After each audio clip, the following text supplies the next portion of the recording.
দাবিয়ে রাখা যাবে না। বাঙালি জাতি একদিন না একদিন আবার ফুসলিয়ে উঠবে এই ইউনূসগঞ্জের বিচার করার জন্য। আজকে আমি আর বক্তব্য দীর্ঘায়িত করব না, এখন কথা বলবে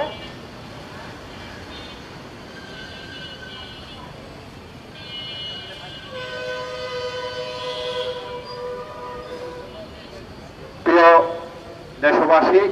আমরা ডক্টর ইউনূস যখন এদেশে আসেন তখন তিনি একটি কথা বলেছিলেন 000, তিনি সেদিন বলেছিলেন 30। আমরা আজকে আপনাদের কাছে প্রশ্ন রাখতে চাই, সেদিন এই ইন্টারিমের যে ঘোষণা 0030, আজকের 0 মানে কি? বাংলাদেশের ব্যাংকে খালি করা, আমার চট্টগ্রামের মানুষের ব্যাংকের টাকা নিয়ে সিনেমিনি খেলা, ব্যাংকের এবং অর্থনীতিকে শূন্য করা কি সেদিনের 0 পরিকল্পনা ছিল?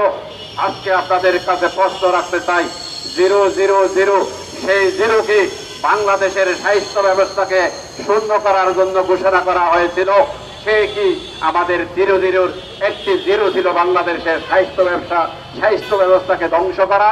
আজকে জাতির কাছে প্রশ্ন রাখতে চাই, 0 সেই ডক্টর সাহেবের, সেই ইউনূস সাহেবের সেই জুরুর কি আজকের আরেকটা রূপ হচ্ছে হাম রুবেলা সহ এই টিকা শূন্য করার সেই পরিকল্পনা ছিল আজকের এই জুরু। এই পর্যায়ে আপনার আজকের এই বিষয়ে বক্তব্য রাখবেন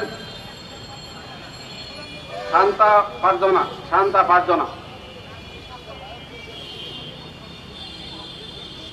স্বাধীনতার 55টি বছর পার হয়ে গেল, অথচ এখন আমরা দেখছি বাবার কোলে লাশ, মায়ের কোলে লাশ, বাবার হাহাকার, মায়ের হাহাকার।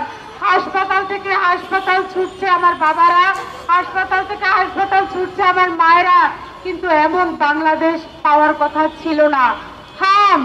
যে হাম সারা বাংলাদেশ থেকে নিশ্চিহ্ন হয়ে গিয়েছিল, সেই হাম আবার বাংলাদেশে ফিরে এসেছে, কেড়ে নিচ্ছে আমার বাচ্চাদের জীবন, শিশুরা আগামী দিনের ভবিষ্যৎ।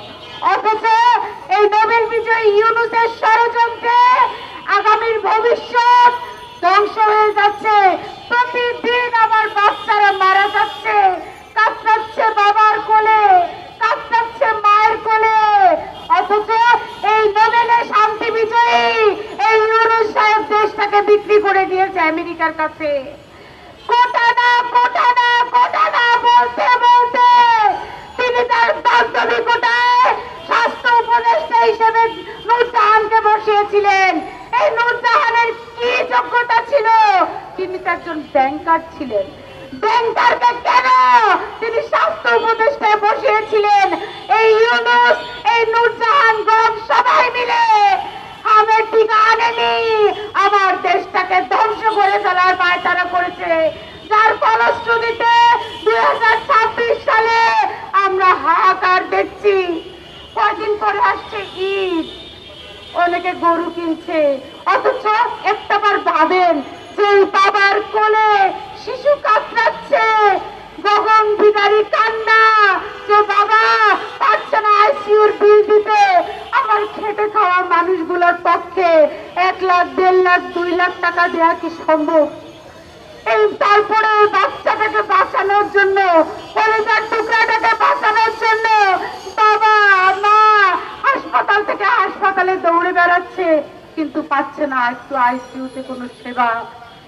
দেখেন বাংলাদেশে প্রত্যন্ত অঞ্চলগুলোতে হাসপাতালের অবস্থা খুবই খারাপ, করুণ চিত্র। গত 18 মাসে এই চিত্র আরো করুণ করেছে। পাওয়া যায় না কিচ্ছু, কোনো সেবা নাই, একজন ডাক্তার নাই, কোনো সরঞ্জাম নাই। তখন সেই উপজেলা থেকে পাঠায় জেলা থেকে পাঠায় বিভাগ। হামের বাচ্চাটাকে নিয়ে বাবা মা তখন অসহায় অবস্থায় আসে ঢাকায় এসেও শান্তি নাই। হাসপাতাল থেকে হাসপাতাল, বেড থেকে বেড, দৌড়াদৌড়ি করছে। গরিবের কোথাও কোনো জায়গা হয় না। মন্ত্রীর বাচ্চারা যদি হামে আক্রান্ত হয়, তা বড় লোকের বাচ্চারা যদি হামে আক্রান্ত হয়, তখন তারা দেশের বাইরে নিয়ে যেতে পারেন।